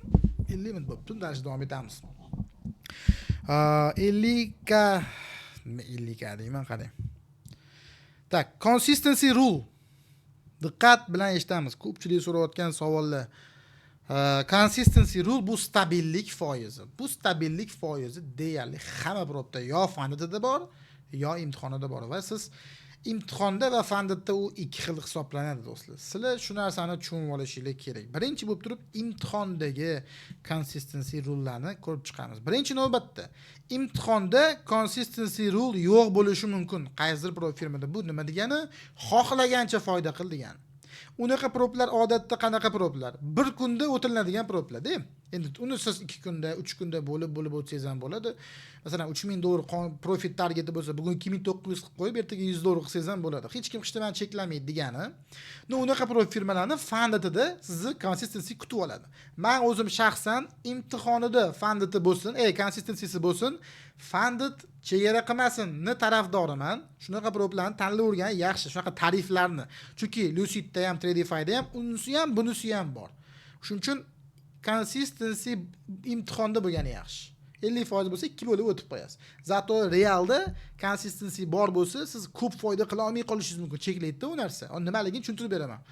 Tushunmaganlar uchun, shu kungacha o'rgana olmaganlar uchun qaranglar. Lucid Flex 50 milligida ko'ramiz bu narsani. Consistency 50% deyapti. Ya'ni bu nima degani? Imtihondan o'tayotganda siz doim uni hisoblash uchun nimaga qaraysiz? Profit targetga qaraysiz. Profit targetni olasiz. Mana profit targetni olasiz va consistencyni foizini olasiz. Imtihonda shuni hisoblaydi. Consistencyni foizi 50% stabil bo'lgan deyapti. Demak, siz shunaqangi daromad qilishingiz kerakki, o'sha bir kunlik daromadingiz profit targetingizning 50% dan baland bo'lmasligi kerak deyapti. Necha pul bo'ladi? 3050%. 1,5 ming bo'ladi. 1,5 ming bo'ladi. Bu nima degani? Demak siz bugungi 1,5 ming qilib, ertaga kelib 1,5 ming qilib, siz 3 ming qilsangiz imtihondan o'tdingiz degani. Endi bir xillada ko'pincha nima bo'lyapti?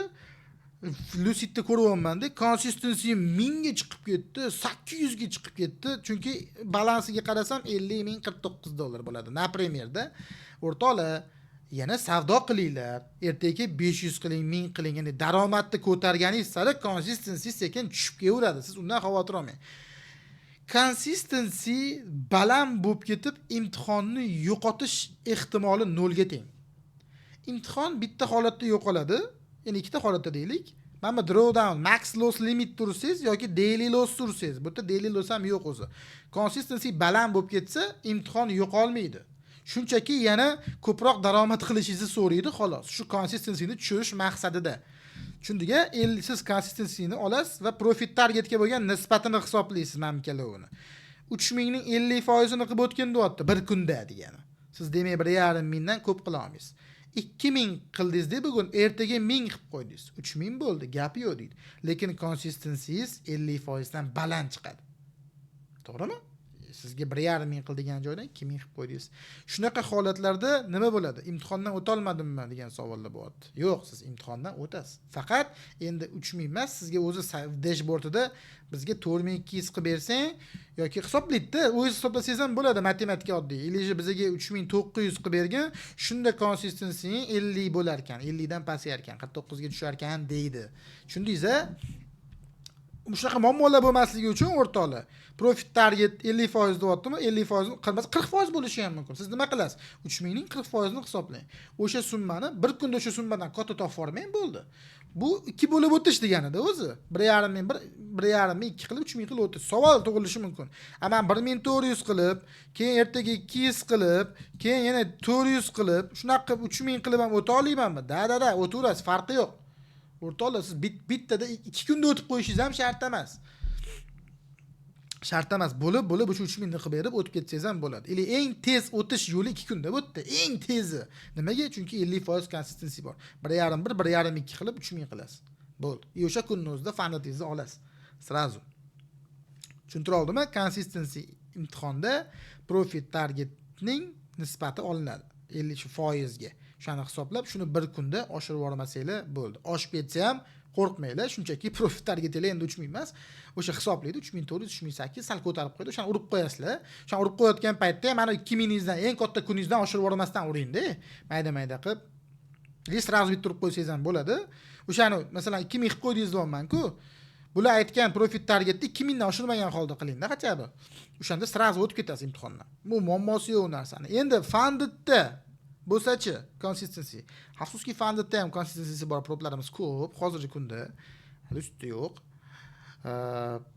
Tradify'da ham fundedda, selectda yo'q. Har xil taklif beryapti, lekin sizga bunday bo'lib qolishi mumkin. Men imtihondan bir kun o'tmoqchiman, newsda o'tmoqchiman deyman. Mayli newsda o'tsa bo'ladi imtihondan. O'tmoqchiman. Mayli fundedda 40% menga okey. Buni qanaqa hisoblaydi? Bular ko'pincha 5 kun savdo qildirtiradi. 5 kun daromadli kun qilgin deydi. Deylik keling, minuslar, bezu bitkalarni hisoblamaylik deydi. 5 kun daromad. Tushuntirish maqsadida hisoblab beraman. 40% fundedda deyapti. Buni qanaqa hisoblaysiz? Birinchi kun 4000, ikkinchi kun 1100, xullas 5 kun daromad qildingiz, 6600 daromad qildingiz. Endi 6600 ni o'sha 40% ichida bo'lyaptimi yo'qmi? Shuni qanaqa hisoblaydi? Bular общий pulni oladi. 6650 deydi. Xo'p, shu kungacha eng katta topgan kuningizni oladi. 4000 oladi. Ana. Shu tushundinglar? Oson juda. Endi hisoblaydi. Mana shu 6600 общий topganidan bir kunlik topgani 40% dan balandmi pastmi deydi. Ya'ni oddiy kalkulyatsiya. O'rtoqlar 39% 39% chiqyapti mana shu yerda. Fail bo'pti o'rtoqlar. Hozir hayron qoldim. 39 ni minus qilgan ekanman. O'zi bilmayman nega uni yozib qo'yganman. Xullas, qaranglar. 71%. 71%. Sorry, yana bir bor sorry. Ana nima, bundan oldingi 39 to'g'rilayman deb 71 yozib qo'ydim. Xos to'g'riladim deb, chunki 61 o'rtoqlar 61. Ya'ni shu holatda, ya'ni logikani tushuninglar bo'ldi. Общий daromadni hisoblab, eng katta daromad qilgan kuningizni foizini oladi. Ya'ni $4000 eng katta qilgan kuningiz общий foizi necha foizi? Shu holatda 61% bo'lyapti. 50% ni o'zi 3300 lar, 3325 lar bo'lyaptimi? 50%. Tushunasizmi? Lekin bu 50% dan ham baland qismmi? Mana buni yarmidan ham baland demak 61% bo'lyapti. Endi sizga savol. 61%, sizga 40 qilgin degan. Ko'rdingizmi, sizga pul yetishga bermaydi. Chunki siz stabilniy 40% qilmayapsiz-da. Qarang, 1100, 500, 600, 450 qilib bittada qo'y. 4000. И сразу bular общий summa oladi-da, hisoblaydi 4000 ni. Mana bu foiz shunaqa chiqariladi. Tushundingizmi? 40 chiqish kerak bo'lgan narsa 61 chiqyapti, sizga pul yo'q. Endi savol nima bo'ladi bu pulim bilan? O'rtoqlar, yana o'sha gap. Hech nima bo'lmaydi. Shunchaki mana shuni 40 ga tushirish, sizga oddiy savol. Shuni 40 ga tushirishim, 61 ni 40 ga tushirishim uchun nima qilishim kerak men? Nimani ko'paytirishim kerak? Общий foydani ko'paytirishim kerak. Masalan, shuni 10,000 qoladigan bo'lsam, 10,000 gacha ham trade qilib qo'yadigan bo'lsam, masalan, qo'shib, ya'ni 6-kun savdo qilarman, 7-kun savdo qilarman, 10,000. Endi 10,000 dan 4,000 dan oshirib yuborishim kerak emas-da faqat. Chunki eng katta kunim o'z 4,000. Yana oshirsam mena muammo bo'ladi hozir. 4,000 dan bir kunni oshirmagan holda 3,900 qilib qo'ysam ham bo'laveradi. 10,000 ni endi 10,000 qildi deydi. 10,000 qildi deydi. Eng katta kuni qaysi deydi? Yana ko'radi, chunki undan keyin kattaroq qo'ygan bo'lishingiz mumkin-da. 4,000 deydi. Xo'p, общий daromaddan eng katta qilgan kuni 40% mi yo undan balandmi? Rovna 40% chiqyapti. Ko'rasizmi? Rovna. Chunki 4,000, 10,000 ni 40%. Ana, ya'ni shunaqa consistency baland bo'lib ketganda, общий daromadni ko'paytirish evaziga mana bu foizni sekin pastga tushirib borasiz. Yana savdo qilishga majbur bo'lasiz-da. Shuning uchun iloji boricha savdo qilayotganda fundedda agar consistency bo'lsa, bir-biriga yaqinroq bo'lgan summalarda siz yopinglar, kunlarni bo'ldi. Shuni hisoblab o'tirishim shart emas o'zi. Prosta bir kun siz katta pul qilib qo'yib keyin kichkina pullar bilan 5 kun daromad qilib qo'yaman deb yechaman deb o'ylasangiz, shuni ham sanaysiz. O'shaning uchun iloji boricha fundedda consistency yo'g'ini sotib olinglar. Fundedda. Tushundiga o'rtoqlar. Ana endi nima bo'ldi? Ana endi bemalol o'sha 10,000 dan yechib olavering. Keyin endi 10,000 dan yechaman desangiz, biz maksimum 2,000 beramiz deb turib oladi. Shuning uchun kattartirib yuborish kerak emas. Endi qolgan 8,000 ni keyin yana yechib olaverasiz, bemalol, uni muammosi yo'q. Men bu narsadan tushuntirmoqchi bo'lgan narsam consistency evalda, ya'ni imtihonda qanaqa hisoblanadi, fundedda qanaqa hisoblanadi. Tushundinglar degan umiddaman. Fundedda общийni olib, eng katta kuningizni qaraydi, imtihonda profit targetni mana bu foizini hisoblab olib, o'shandan oshirib olishingiz 1,5 mingdan oshirish kerak emas. Shu keysda 1,5 mingdan oshirmasdan 3 ming qilib qo'yishingiz kerak. Oshib ketib qolsa ham imtihon akkauntingiz uxlamaydi, ko'proq daromad qilishni so'rashadi xolos. Shu narsa stabillik foizi. Endi keyingi masala. Bizda EOD degan narsa bor. Bu nima degani? End of the day. Va bizda drawdownning o'zi ikki xili bor. End of the day bor, EOD bor va intraday trailing bor. Intraday trailing ko'rib turganingizdek faqat o'zi hozirgi kunda mana bu TPT propda bor. Apexda bor. Apex bizda blok va My Funded Futures'da Rapid degan anaqasi tarifi chiqqan yangi. O'shani fundedida intraday. Men farqini tushuntiraman. Ikkalovini va bizga EOD kerak, bizga doim shu narsani eslab qolinglar. EOD bu kun yakunida o'zi futureslarda bitta narsani ham tushunib olaylik. Futureslarda 50 milliy account olganingizdan keyin hamma futuresda bugungi kuningizni $300 daromadda yopasiz-ku. 50 milliy accountni drawdown'i qancha bo'ladi? 48 ming bo'ladi. $300 daromadda yopganingizda ertangi kuningiz o'sha sizni 50 ming 300 bo'ladi.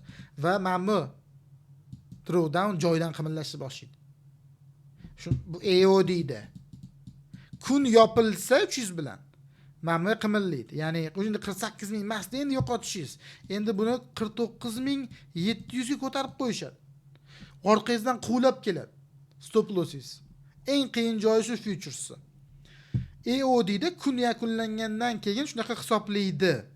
Endi sirazu farqini tushuntirib ketaman. Intradayda masalan 50 milliy xuddi shunaqa akkauntda 50k da $300 foyda bilan yopdingiz yoki даже foyda bilan yopmasdan, lekin ochiq сделка 300 ga borib, buga qaytib keldi, buyingizga juda qaytdi. Bular sirazu nima qiladi? Kun yopilishini ham kutib o'tirmaydi. Sizni minusingiz deydi. Bo'ldi, endi deydi, hozir deydi 49,700 deydi. Siz aytishingiz mumkin, "Voy, men yopmadim, men u dashi" desiz, bo'ldi. O'sha siz endi общий 2000 yo'qotishingiz kerak bo'lgan joydan endi 2000 emas deysiz drawdowningiz. Endi o'sha 1700 ga tushib qoldi jigarlar. Intraday trailingda savdo qilish qiyin, juda ham qiyin. Shuning uchun EOD olish kerak. EOD olish kerak. Tushundingmi bu narsa qanaqa hisoblanishini? Masalan, intradayda вообще anaqasi bor-da. Mana bunaqa tomoni ham bor. Masalan, 50k na account сделка ochiq turibdi, 52 mingga chiqdi-da. Tasavvur qiling. Sirazu buga qaytdi. Bo'ldi, akkauntingiz uxladi, hisobsiz stop qilmasangiz ham. Nimaga? Chunki 52 mingga chiqdi, hali yopmasangiz ham bo'ldi, o'sha jonli savdo ochiqligida mana bu 48 ming stopingiz nima bo'ladi? 50 mingga o'sha chiqib bo'ladi. Chunki 2000 foydadasiz. Orqangizdan quvlaydi-da. Faqat bitta narsani tushuntirib qo'ying. EOD da ham, trailingda ham bu narsa sizlarni hozir qo'rqitgan bo'lishi mumkin. Faqat 50 ming gacha sizni quvlaydi. U yog'iga dalshi foyda qilsangiz, bo'ldi. U yog'iga dalshi orqangizdan yurmaydi. Bular o'sha 48 ming minusini 50 mingga olib chiqib olsa bo'ldi. Endi qarang. Bu 50 milliy akkaunt misolda-da, 150 milliy akkaunt sotib oldingiz, $4,5 ming общий zarari bor. Siz 150 milliy akkauntda 4,5 ming foyda qilib kunni yopsangiz, ertangi kuni kelsangiz, sizni drawdowningizni 4,5 mingdan ko'tarib qo'yadi 150 mingga. Endi savol, men bugun yana 2000 daromad qilib ketdim uyga. Ertangi kuni kelsam 150 mingdan 152 mingga ko'tarib qo'yadimi deyishingiz mumkin. Yo'q, bo'ldi, u qotadi. Ya'ni nech pullik akkaunt olsangiz, shu 50 milliy akkaunt oldingizmi, ana 48 mingni 50 minggacha ham ko'tarishadi, bo'ldi. U yog'iga siz 10 ming daromad qilsangiz, u yana 10 ming ko'tarib qo'ymaydi, 50 mingda qotadi. Shuning uchun biz nima qilamiz? Iloji boricha 52 ming, 53 ming olib chiqib olamizda, 50 mingda qotgandan keyin ana 2 mingni yechmaymiz. Shu narsani buffer zonasi deymiz. Ya'ni o'sha 2 ming turish kerak-da, chunki o'sha bo'ldi, 50 ming ko'tarib qo'ydi. 2 mingni yechib olsangiz ham bo'ladi, bir xil proplarda. 2 mingni yechib olganingizdan keyin nima bo'ladi? Shu 50 mingga qaytib qoladi-yu. Kunlik shu общий loss urding deb akkauntingizni olib qo'yadi. Chunki ichida har doim pul ushab qolishingiz kerak, 2 mingni xatyabi. 2000 tepasini yechib ketaverasiz. Akkaunt rostdan yopmoqchi bo'lsangiz, o'sha 2000 ni yechib akkaunt yopib olsangiz ham bo'ladi, lekin hech kim akkaunt yopmaydi-yu baribir. Tushundingmi? Mana EOD ham, intraday ham aslida stop orqangizdan quvadi. Faqat EOD ning yaxshi tomoni kun yopilgandan keyin quvadi. Mana Iplos delga foydaga chiqishi bilan quvishni boshlaydi. Bu mana EOD ning nimasi yaxshi? Tasavvur qiling, 300 foyda qildingiz. Londonda, New Yorkda 300 zarar qildingiz va kunni 0 da yopdingiz. Ertangi kuni kelsangiz 50 ming shot 48,000 drawdown joyida turgan bo'ladi. Chunki siz kecha foyda qilmasdan ketdingiz. Bular ko'tarmaydi. Intraday Londonda 300 foyda qildingiz, New Yorkda 300 zarar qildingiz. Bular mana 48,000 ni 49,700 ga ko'tarib qo'yadi. Qilib.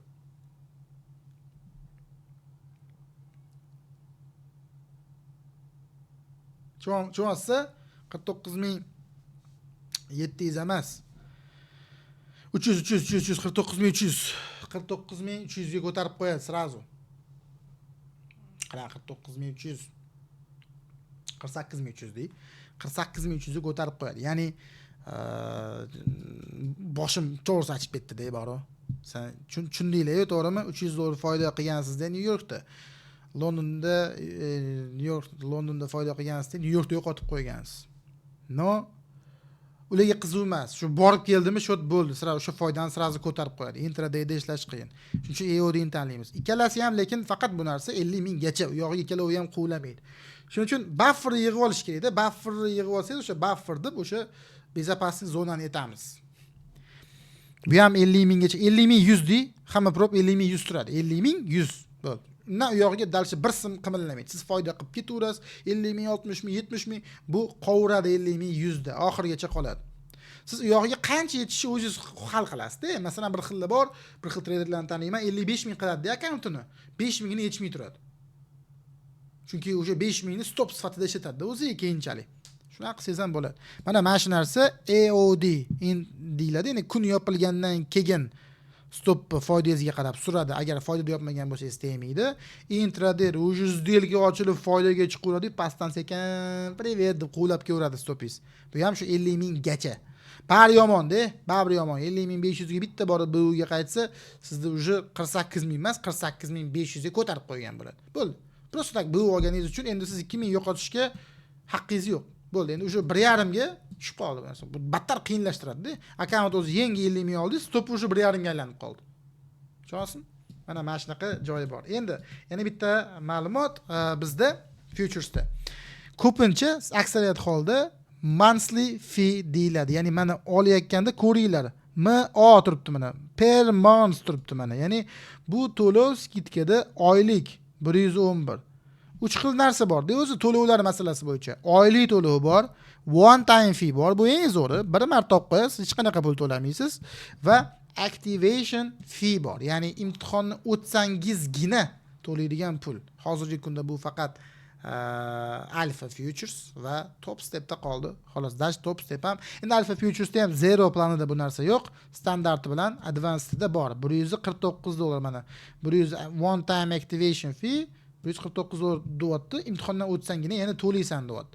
O'qinglar shunaqa narsalar sotayotgan paytda activation feesi bo'lishi kerak emas. O'sha mana hech kim activation fee non deb yozib qo'yadi. O'sha yo'q aktivatsiya fee deb. Mana bular ham aktivatsiya fee yo'q. O'sha aktivatsiya feelar olinmayotgan zamonga kelganmizda, raqobat kuchliligini hisobiga. O'sha narsani ham tushunib olinglar o'rtoqlar. One time. Endi monthly yomon emas. O'zi baribir 80% holatda monthly bor-da, baribir zo'r takliflar ham bor. Bular haqida ham bitta ma'lumot berib ketaman. Qarang, skitkada olasiz. Monthly fee nima degani? Imtihonni ko'pchilik bir oyda o'tib qo'yishim kerak ekan deb tushunib qopti-da. Bir oyda o'tib qo'yishingiz shart emas imtihonni. Bu shunchaki obuna puli. Masalan, imtihonni deylik bir oyda o'ta olmadingiz. Bir oyda o'ta olmaganingizdan keyin nima bo'ladi? To'laydigan bir oy to'laydigan pulingiz keldi. Siz 1% qoldi funded bo'lishingizga. O'sha paytda sizdan to'laysanmi deb so'raydi. Siz to'lamasligingiz ham mumkin. Yo'q, men to'lamayman. To'lamasangiz akkauntingizga kuyasiz, uncha mehnatizga. To'layman desangiz, xuddi shu joyidan davom etasiz. Endi sizga 30 kun vaqt beradi.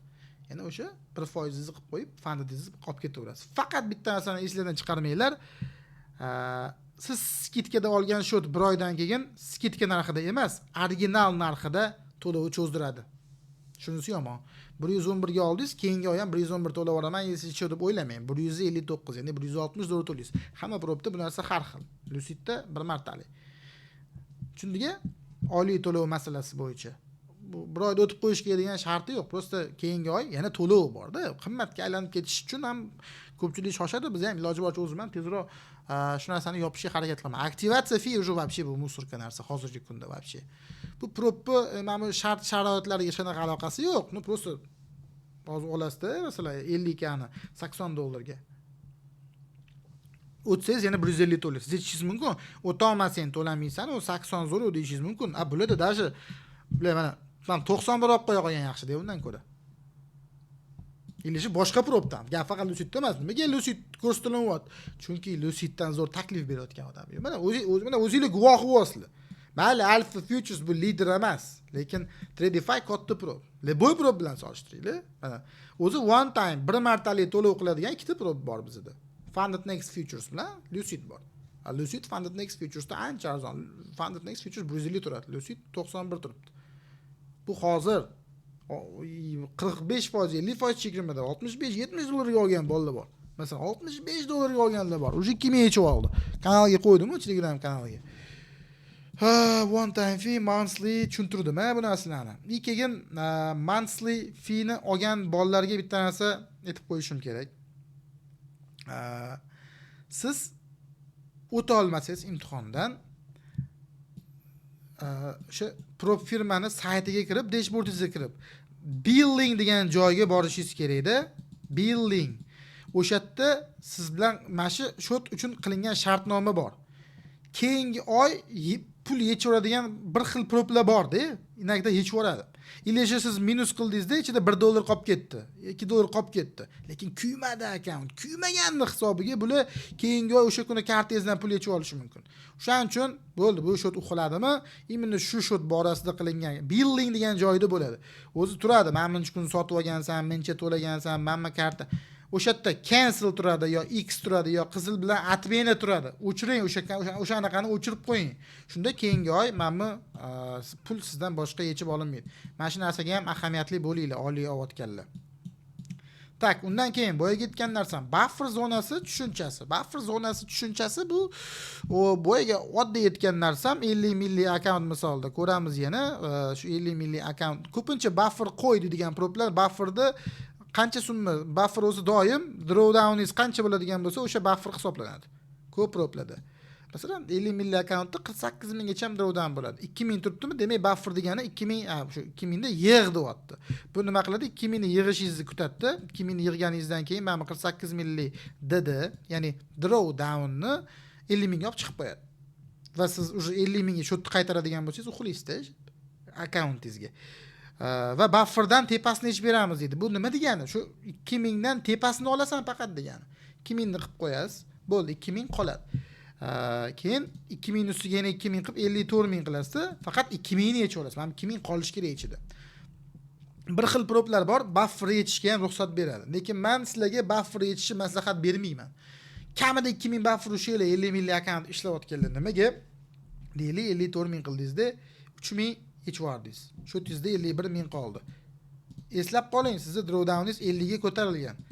Endi sizda yo'qotish uchun faqat $1000 pul qoldi xolos degani. Buffer qancha baland bo'lsa, shotingiz shuncha uzoq xizmat qiladi. Ya'ni shunaqa bolalarni taniyman dedimmi bo'ya, bufferda 55 qilib qo'yadi. 57 ga olib chiqadi, 2000 yechib yuboradi. 57 ga olib chiqadi, 2000 yechib yuboradi. Qachondir bufferni yechib yuboradi. Shunda u Chistorizdan riskli bir şey degan bo'lsa, mana 5000 ni oqqizib yuborishi uzoqligini biladi. Ya'ni xavfsiz zona deylik, buffer o'zi zapas zonasini balandlab qo'yadi-da. Doim mana proplar aldashi mumkin-da. Bir xil proplar bor, buffer ham yechib beramiz deydi. Buffer yechishingiz bilan akkauntingizni olib qo'yishi mumkin, chunki 150 ga ko'tarib qo'ygandan sizning xabaringiz bo'lmaydi. O'sha narsani do'stlar inobatga olish kerak. Bu juda muhim narsa. Va undan keyin pul yechish tartiblari. Pul yechish tartiblari ko'pincha asosiy holatda hozirgi kunda moda bo'layotgan narsa bu ikkita narsani tushunishimiz kerak. Birinchisi 5 kun daromadli kun. 5 kun daromadli kun degani minimal kichkina summa bo'ladi. Har bitta akkauntga har xil 150 mingniki balandroq, 50 mingniki balandroq. 50 mingliniki o'rtacha $150 bo'ladi. Siz payoutingiz ochilishi uchun 5 kun hatto 150 dan ko'p yopgan bo'lishingiz kerak. 1000, 2000, 280 farqi yo'q. 150 dan ko'p bo'lsa bo'ldi, bir kun bor degani. Endi bunda biz bilishimiz kerak bo'lgan narsa, bu narsani ketma-ket podryad qilish shart emas. Dushanba 150 dan baland, seshanba 150 dan baland emas. Dushanba keldingiz, 700 qildingiz. Ertaga keldingiz, masalan, 300 $300 minus qilib qo'ydingiz-da. Chorshanba kuni keldingiz deylik, $180 plus qildingiz-da. Juma kuni 0 da payshanba 0 da yopib, juma kuni 700 foydada yopdingiz. Shunda siz bu hafta 3 kunni bajarib qo'ygan hisoblanasiz. Manmi 3 kun bajarganingizni 0 ga tenglashtirib qo'ymaydi. Bir kun bor, mana bir kunni bajardingiz, ikkinchi kun 3 kun 150 dan balandmi bo'ldi 3 kun. Ya'ni 2 kun qil deydi. Keyingi hafta qaysi kuni bo'lsa ham. Shuni qilib bersangiz, srazu sizga payout ochiladi. Daromad bir xillarda 3 kun daromadli kun. Hamma birovniki har xil. O'shani o'rganib olasiz. Ikkinchisi, mana bunaqa deb yozib qo'yadi. 2000 gacha beramiz, 50% zini 2000 gacha beramiz. Qilgan foydaning 50%ni 2000 gacha beramiz deydi. Bu nima degani? Siz qancha qilsangiz ham 2000 dan ko'p ola olmaysiz degani. Lekin 2000 olishingiz uchun ham xatyabi 4000 qilishingiz kerak degani. Chunki 50% masalan siz 2000 qilib 2000 ola olmaysiz-da. Qilgan foydangizni 50% ni olasiz. Endi savol, men 7000 qildim. 50% ni beradimi menga? Yo'q, bermaydi. Chunki yozib qo'yibdi. 50% 2000 gacha. Juda aqlli xod qilingan-da bu yerda ham mana qarang. 7000 qildingiz, 2000 maksimum olasiz. 5000chi, 5000 qoladi. Dars ishlaysiz. Keyingi yana 5 kun daromadli kunda o'sha 5000 ni ham sekin chiqarib olsangiz bo'ladi. Xavotir olmang, osmonga uchib ketmaydi u pulni. Prosta bir chiqarganda bular shunaqa qilib 5-6 marta payout qilishingizni ko'radi-da, 2000 dan qila olsangiz live ga ulab qo'yadi, live balansga. Ya'ni imtihonda bizda shunaqa narsa bor. Eval deydi, ya'ni imtihon. Undan keyin funded deydi. Ya'ni bu ham demo bo'ladi va mana bunaqa 2000-3000 cheklovlari bo'ladi. 6 ta payout qilganingizdan keyin sizni live ga o'tkazadi, ya'ni jonli pulga. Bitta chiroyli intervyu orqali gaplashib, yo'q-yo'q qilib qonun qoidalarini tushuntiradi va siz живой pul bilan ishlashni boshlaysiz. Mana bu fundedda qilgan foydangiz 2000, 6000 dan ichida masalan qolib ketdi 8000 yo bufferim qolib ketdi desangiz xavotir olmang, u pulni bunday anaqaga o'tkazib beradi. Live ga o'tkazib beradi. Sizga uni yechib olsangiz ham bo'ladi, dars ishlasangiz ham bo'ladi. Va live'da уже mana 5 kun daromadli kun qil, 50% ni beraman degan narsa yo'q. U jonli живой pul sizni real akkauntingiz desak ham bo'ladi. Ana Xnesga o'xshab masalan har kuni yechasiz, xohlagancha ishlaysiz, xohlagancha cheksiz foydalar qilib, xohlaganingizni qilsangiz bo'ladi. Live shu narsasi bilan zo'r, lekin ungacha ham siz 5 marta payout qilib qo'ygan bo'lishingiz kerak. 2000 dan masalan 50 ming akkauntda. No. 5 ta akkauntingiz bo'lsa-chi. 5 ta akkauntingiz bo'lsa 2000 dan 10 ming yechib olasiz. Mana bolalar yaqinda 2000 dan 4 ta akkaunt yechishdimi? 8000 yechib olishdi, kanalga qo'ydim Luciddan. Bemalol yechib olsangiz bo'ladi. Pul yechish tartiblari odatda mana shunaqa yoki qaysi qolganlarida kunlik. Hammasida tartibi har xil, o'rtacha hamma so'rayotgan narsa mana shu-da. Mashkalovoy 5 kun daromadli kun yoki qilgan foydani bir xil 1.5 ming qilib qo'yadi. Bir xil problem nima deydi? 3000 ga. Masalan, topsda 5000 gacha. 5000 beraman. 50% bo'lsa, uning uchun siz 10.000 qilishingiz kerak. 10.000 qilsangiz 5.000 tashlab beradi. 5 ta akkaunt bo'lsa 25.000 ishtir tushadi. Tak yetishlar bo'yicha hozirgi kunda odatda Rise ga yetiladi yoki-da, masalan Lucidda Work Market orqali Primoy Capital Bank, Visa karta, Capital Bank bo'lishi ham shart emas. Visa kartangizga Primoy yechib olsangiz bo'ladi. 1-2 minutda shundoq qabul qiladi. Rise ga bo'lsa payoutni bossangiz 5 minutda plus Rise da bo'ladi. Endi Visa kartaga tushsangiz 2 kun Swift ga vaqt ketyapti. Atak shunaqa gaplar.